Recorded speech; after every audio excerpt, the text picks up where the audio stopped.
अस्सलामुअलैकुम मेरे YouTube friends, कैसी हैं आप सब। उम्मीद करती हूँ कि आप सब खैरियत से होंगी और मैं भी अल्लाह के फजलो करम से बिल्कुल ठीक हूँ। और अल्लाह ताला हम सबको अपने हिफ्ज़ व अमान में रखे। और जल्दी से मैं आज का व्लॉग शुरू करती हूँ। ये ना हो मैं आपसे बातें करती रह जाऊँ और रेसिपी गुजर जाए, क्योंकि आज मैंने सोचा हुआ है कि ये रेसिपी मैंने आपसे ज़रूर शेयर करनी है, क्योंकि आप भी देखें कि कितनी आसानी से इतना मज़े का यखनी पुलाव बनता है। इसलिए बातें भी साथ में करेंगे और प्लीज़ प्लीज़ आपने इसको देखना भी है। कि हम एक दूसरे से देखने से ही कुछ सीखते हैं, क्योंकि कोई भी इंसान बिल्कुल परफेक्ट तो नहीं होता। सीखने का अमल तो सारी ज़िंदगी जारी रहता है। तो इसलिए हो सकता है आप मेरे से भी अच्छा बनाते हो, मगर चले मैं अपनी रेसिपी शेयर कर रही हूँ और ये 100% श्योर है कि ये बहुत मज़े का बनता है और बहुत ईजी बनता है। ये मैं 1 किलो बीफ का पुलाव बना रही हूँ और 1 ही किलो मैं चावल लूँगी। तो सबसे पहले हम यखनी रेडी करते हैं। तो कुकर में मैंने ये बीफ डाल दिया। अब इसमें मैं साबुत गरम मसाला और प्याज डालूँगी और 2 सब्ज़ मिर्चें और कुछ नहीं डालूँगी। ये साबुत गरम मसाला और लहसुन है, दालचीनी है, लौंग है और काली मिर्चें हैं और थोड़ा-सा सूखा धनिया है और प्याज है। इसके अलावा और कोई चीज़ नहीं है। अब मैं इसमें नमक डालूँगी हस्बे ज़रूरत और ज़ीरा डालूँगी। तो आपने देख लेना है कि जैसे 2 चम्मच डलता है ना नमक, तो आपने आधा यखनी में डाल देना है और आधा हम इसकी भुनाई में डालेंगे। आपने इसी चीज़ को फॉलो करना है। कि मैं अब आपके सामने डाल दिया और 4-5 गिलास पानी डाल के इसको पकने के लिए रख दिया है। और मेन बात जो आपने भूलनी नहीं है, जब यखनी बनाएंगी ना तो आपने इसमें स्टील का चम्मच ज़रूर रखना है, खाने वाला जिससे हम खाते हैं, टेबल स्पून जो होता है। इससे क्या होगा कि हमारी यखनी उबल के बाहर नहीं आएगी, ना कुकर गंदा होगा, ना हमारा स्टोव गंदा होगा, ना ही हमारा किचन गंदा होगा। ये एक टिप है, आप इसको ज़रूर फॉलो करना और फिर मुझे बताना कि इस टिप ने आपको फ़ायदा दिया है कि नहीं। तो यखनी को हमने पकने के लिए रख दिया है और हम बिल्कुल टाइम ज़ाया किए बगैर उसको प्याज को फ्राई करना शुरू कर देंगे। ये नहीं कि हम यखनी को रख के चले जाएंगे और आधा घंटा हम फिरते रहेंगे। नहीं, जल्दी जल्दी बनाएं भाई, किचन से निकले। क्योंकि मुझे भी निकलना है, मुझे भी आज कहीं जाना है। वैसे मैं तो रूटीन में भी वैसे जल्दी ही करती हूँ, मगर इस तरह के किचन से निकल के अपने लिए भी टाइम निकाला करें। ये जल्दी जल्दी काम ख़त्म करने की कोशिश किया करें। ये देखें जी, मेरा प्याज फ्राई करना मैं उधर शुरू कर दिया है। एक तरफ मेरी यखनी हो रही है और अब मैं दूसरी तरफ ये नहीं कि मैं खड़ी रहूँगी कि प्याज फ्राई हो रहा है यखनी बन रही है। नहीं, मैं अदरक और सब्ज़ मिर्चों को कूटूँगी और मैं टमाटर को कट करूँगी। तो मैंने तकरीबन 4 ग्रीन मिर्चें लेनी है और थोड़ा-सा अदरक लेना है। अच्छा, मैं ना पुलाव में कभी भी रेड मिर्चें इस्तेमाल नहीं करती, कभी भी नहीं। हाँ, कोई कमी पेशी हो जाए ना तो ब्लैक पिसी हुई डाल लूँगी, मगर रेड को मैं कभी भी यूज़ नहीं करती। पता नहीं क्यों, मुझे लगता है कि पुलाव का टेस्ट ही चला गया, बस मिर्चों का ही टेस्ट आ रहा है। इसलिए आप भी कोशिश किया करें पुलाव को जब भी बनाएँ काली मिर्चों में और सब्ज़ मिर्चों में बनाएँ। रेड को ना यूज़ किया करें पुलाव में। तो ये 2 टमाटर लेके इनको भी बारीक-बारीक कट कर लेना है।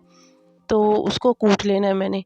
वो मैंने इसलिए आपके सामने नहीं कूटना कि आपने कहना है कि आप रोज़ कूटती रहती हैं, ग्राइंडर का यूज़ क्यों नहीं करती। मुझे हाथ से ही आदत है, तो मुझे उस जो हाथ से फ्रेश चीज़ कुटी होती है ना, मुझे उसका टेस्ट बड़ा अच्छा लगता है। इसलिए मैं मोस्टली कूटती हूँ। तो ये मैंने 2 टमाटरों को बारीक कट कर लिया है और अदरक और 4 सब्ज़ मिर्चों को लेके मैंने पीस लिया है। ये देखें, ये पिस गई हैं, इनको पीस लिया है। आप भी मेरी तरह इनको एक प्लेट में सेपरेट कर लेना, ताकि जब हम डालें तो हम कोई चीज़ भूलें ना। मेरी ऐसे ही आदत है, मैं चीज़ों को साथ-साथ सेपरेट करती जाती हूँ, आप भी ऐसे ही करना। तो मैंने ना फ्राई के लिए तकरीबन 3 प्याज़ लिए से, इस हिसाब से कि 1 प्याज़ तकरीबन मैंने फ्राई करने के बाद ना निकाल लेना है। वो जब हम पुलाव बना लेंगे ना, तो हम उसके ऊपर डालेंगे, बहुत अच्छा लगता है। तो अब ये देखिए, तकरीबन प्याज भी ब्राउन होने वाला है। जब थोड़ा सा और हो जाएगा, फुल ब्राउन नहीं करना। बस जब भी पुलाव बनाए ना, लाइट सा बनाया करें प्याज को, वरना ना ज़्यादा हो जाए तो फिर प्याज का ही टेस्ट आता है, पुलाव का अपना कोई टेस्ट नहीं आता।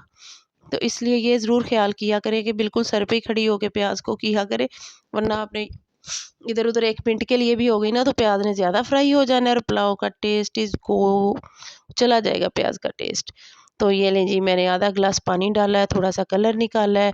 अब मैं इसमें ज़ीरा और वो वाला नमक डालूँगी जो भी बाकी है, क्योंकि मैंने हाफ़ उधर डाला था ना, तो हाफ़ ही इधर डालूँगी। और गरम मसाला पिसा हुआ डालूँगी, जो रूटीन में हमारे घरों में होता है। और ये मैंने अदरक और सब्ज़ मिर्चें जो पीसी थी वो डाल दी और टमाटर डाल दिया। इसको ना मैंने 5 मिनट भूनना है। जब ये बिल्कुल ऐसे नरम हो जाएंगी उतनी देर में यखनी रेडी हो जाएगी। तो फिर उसमें से मीट निकाल के 5 मिनट ही मीट को भूनना है। आप ना 5-5 मिनट का हिसाब रखें इस बीफ पुलाव का, 5-5 मिनट का। तो ये देखिए इसको अच्छी तरह भून लेना है। फिर जैसे मैंने 2 ग्लास चावल लिए हैं ना, तो हमने इसमें 4 ग्लास कभी भी नहीं पानी डालना, डबल नहीं डालना, हमने इसमें 3 डालना है। अब आगे आप अपना हिसाब खुद कर लेना, अपनी मेजरमेंट अपने बर्तन के हिसाब से।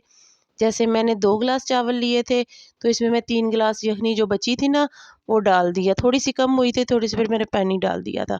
और आप देखिए मुझे चावलों में चम्मच हिलाने की बिल्कुल आदत नहीं है, मुझे टूटे हुए चावल बहुत बुरे लगते हैं। मैं यखनी में चावल डाल के ना हमेशा से बंद करके रख देती हूँ, और पूरे 7 मिनट बाद ओपन करती हूँ तो पानी खुश्क होता है, बस दम लगा देती हूँ। मैंने कभी कोई इस पे ना ज़्यादा ज़ोर आज़माइश नहीं की, कोई इस तरह नहीं ज़ोर आज़माई करूँ कि बड़े मैं चम्मच हिलाऊँ तो चावल भी टूटे। आप भी ऐसे किया करें, कोई ज़रूरत नहीं बार-बार चम्मच हिलाने की। बस एक बार ऊपर-नीचे किया और 7 मिनट बाद इसको दम पे कर दिया। तो आप भी ऐसे ही किया करें। ये देखिए आपको नज़र आ रहा होगा ना, आपको पुलाव की शक्ल तो नज़र आ रही होगी, ये कितनी अच्छी है। बस अब हम इस पे अपना वो जो प्याज़ ब्राउन किया था वो डालेंगे, तो उसके बाद धनिया डालेंगे और दम लगा देंगे। बस इतनी सी बात है, बताएँ मुझे इसमें क्या मुश्किल है? जो नई-नई लड़कियाँ कुकिंग सीखती हैं ना, वो जस्ट शेफ़ के प्रोग्राम देखती हैं, डायरियाँ पकड़ के हाथों में लिख रही होती हैं।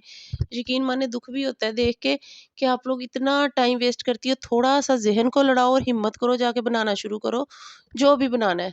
क्योंकि अगर हम रूटीन में 3-3 घंटे एक डिश पे लगाने लगे तो बाकी टाइम क्या, बाकी जिन घरों में बच्चे हैं या माँ-बाप हैं या बहन-भाई, हर किसी ने एक-दूसरे को देखना होता है, तो वो क्या करेंगे? इसलिए आप भी ना कोशिश किया करें कम से कम टाइम में ना ज़्यादा अच्छी चीज़ बनाने की। अब देखिए मेरे कहने की बात नहीं है, मैं आप लोगों के साथ बनाया है मिलके, और आप लोग मेरे साथ हैं, देख रही हैं कितनी अच्छी शक्ल का पुलाव है। और जितनी इसकी शक्ल अच्छी है ना, यकीन माने टेस्ट भी इतना अच्छा था कि मज़ा ही आ गया था। आज ना मुझे बहुत जल्दी थी, कुछ तो ये इसको मैंने ये पढ़ाना है बच्चों को, भी पढ़ाने के बाद बच्चे कह रहे थे कि आज हमने शॉपिंग पे भी जाना है। तो इसलिए ना मैं जैसे रूटीन में बनाती हूँ ना, आज रूटीन से भी मैंने जल्दी काम ख़त्म किया। तो मगर सब ने बड़ा खुश हो के खाया। ये ले आप आज मेरा पढ़ाने का टेलर भी देख ही लें। मैं कहती हूँ ना मैं थोड़ा-सा व्लॉग बनाती हूँ, ज़्यादा नहीं बनाती कि बहुत हलचल मची होती है। बच्चों को खाना देने के बाद पढ़ाना शुरू हो गई हूँ ना, आली ने ये कुछ करना होता है, बैग में लेट जाता है, कहता है ऊपर से मुझे ज़िप लगा दो। मैं बहुत मुश्किल से पढ़ा पाती हूँ, इसकी शरारतें ना, जो सारा दिन से मासूम बना होता है ना, ये अपने बहन-भाई के आने से बहुत एक्टिव हो जाता है। तो ये इस तरह करता रहता है, बल्कि ये तो हमें हँसाता रहता है घर में, यही तो है जिसकी वज़ह से हम सब खुश रहते हैं इसकी शरारतों से।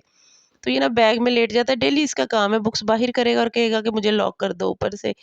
तो आज ही हसन कह रहा था मैं अपना गुल्लक भी काटना है, तो गुल्लक काटने का भी टाइम आ गया है।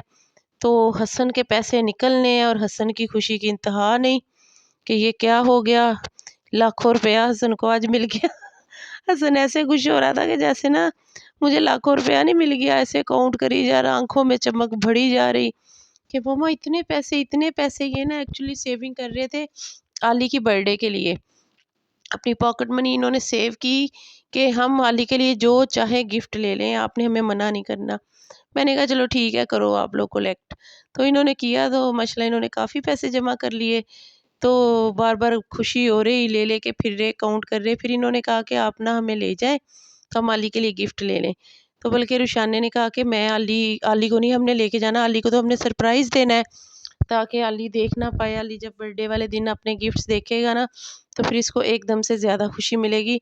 तो मम्मा मैं आली के पास रहूँगी, तो आप हसन को साथ लेके चले जाएँ। तो फिर जब हसन साहब की रकम गिनी गई, तो फिर हसन को फिर मैं लेके मार्केट चली गई, ताकि आली की बर्थडे आने वाली है, हम आली का गिफ्ट ले आएँ। तो हसन तो अभी तक पैसे काउंट कर रहा है कि पता नहीं कितना लाखों रुपया हसन ने कलेक्ट कर लिया है। खुशी की तो कोई इंतहा ही नहीं है। हसन तो इस तरह पैसों को करता है ना। और आली अपनी फ़रमाइशें बता रहा था कि मुझे ये लेना है, वो लेना है। तो फिर हम चले गए उधर मार्केट में, हसन और मैं दोनों चले गए। ये ज़्यादा दूर नहीं है, तकरीबन 10 मिनट्स की डिस्टेंस पे है। मगर जब घर के सारे कामों को मैनेज करना होता है ना, तो फिर कहीं वैसे ही घर से निकलने को बिल्कुल दिल नहीं करता कि अब घर का भी करो तो फिर बाहर भी जाओ और फिर आके भी करो। मगर ना बच्चों के लिए सब करना पड़ता है। मैं खुश थी कि चलो हसन बहुत खुश है कि आज मैं अपने पैसों की शॉपिंग करने जा रहा हूँ। तो बस हम जल्दी पहुँच गए, मगर हसन इतना एक्साइटेड था कि मेरी सारी थकन दूर हो गई। वो इस तरह फ़ील करा रहा था कि जैसे मैं ना बस क्या हूँ और मम्मा को लेके आया हुआ हूँ। तो हालाँकि मुझे फ़ील हो रहा था कि रुशाने और आली घर पे हैं, मगर इन्होंने जो आली को सरप्राइज़ देना था ना, तो इस चक्कर में मैं उन दोनों को नहीं लाई।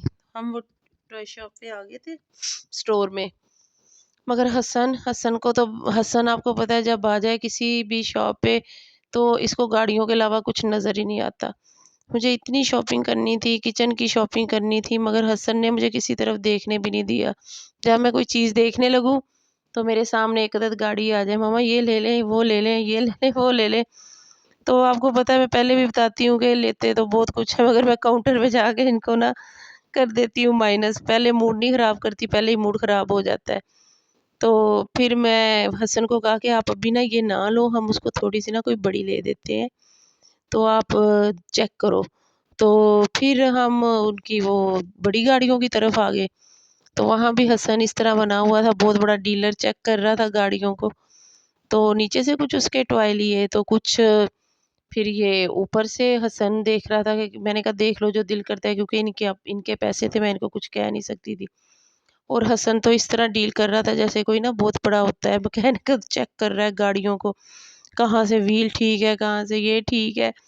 उसके भाई ने उससे जो फरमाइशें की हुई थी ना, वो उस हिसाब से देख रहा था कि मैंने ना आली को उस तरह की गाड़ी लेके देनी है, उस तरह की गाड़ी लेके देनी है। आखिरकार इतनी गाड़ियाँ देखने के बाद ये नहीं मामा, वो नहीं मामा, ये नहीं, तो फिर एक गाड़ी हमें पसंद आ गई। तो इसी तरह माशाल्लाह मैं इसलिए, हालाँकि मैंने दे सकती थी मनी, मैंने कहा मगर इनको ना आपस में गिफ्ट देने की आदत हो, तो मैंने इनको यही कहा हुआ है कि मैंने जो गिफ्ट देना होता है, मैंने तो देना होता है। और जो आप लोगों ने अपनी मर्ज़ी से आपस में देना है ना, तीनों बहन-भाई अपनी-अपनी पॉकेट मनी कलेक्ट किया करो, तो फिर गिफ्ट ले लिया करो। तो कोशिश तो माँ-बाप की यही होती है कि बच्चों में आपस में प्यार रहे, मगर बड़े होने के बाद पता नहीं क्या हो जाता है। जो इर्द-गिर्द हम देखते हैं उसकी तरफ देख के डर भी आता है। अल्लाह ताला सबके बच्चों का प्यार हमेशा कायम रखे, क्योंकि आजकल मैं एक बात पढ़ रही हूँ कि बहन-भाई खिड़कियों की मानद होते हैं जिनमें से ठंडी हवा आती है, और कभी भी इन खिड़कियों को बंद ना होने दे। इसलिए अल्लाह ताला सब बहन-भाइयों का प्यार हमेशा हमेशा कायम रखे। और आप लोग भी मुझे मेरा व्लॉग देखा करें, इसको शेयर किया करें, और प्लीज़ आप मेरे चैनल को सब्सक्राइब भी करें, और मेरे बच्चों की वीडियोस भी देखें, एंजॉय करें मेरी कुकिंग की वीडियो।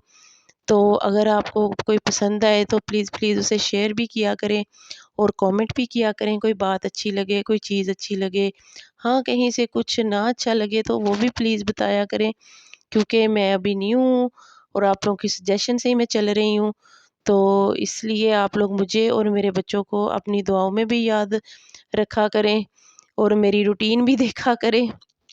और आप सब का बहुत-बहुत शुक्रिया। ओके, अल्लाह हाफ़िज़, अपना ख़्याल रखिएगा।